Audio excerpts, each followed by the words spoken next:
The king had a beautiful daughter, a most courtly damsel who had been a comfort to him ever since he had lost the queen. Many people reproached him for this, and even his own people blamed him.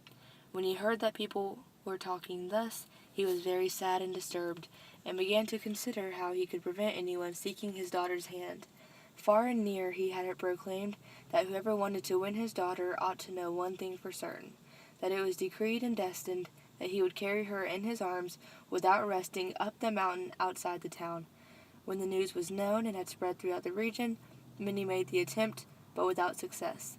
There were some who made such an effort that they carried the girl halfway up the mountain, but could go no further and had to abandon the attempt. She remained unmarried for a long time, as no one wanted to seek her hand. I chose I Do Amans because I took a special interest in all the lays of Marie de France, but especially this one in particular. Even though it's set way before our time, it's still somewhat relatable in the sense that protective fathers are so prevalent in society, fearing that someone will take their daughter from them. However, the story did have a twist in the protective father motif because he wanted to keep his daughter for his own lustful desires as opposed to protective instincts. The creative choices I put in designing the video heavily symbolize the sadness and dark, dreary moods that lace the whole story.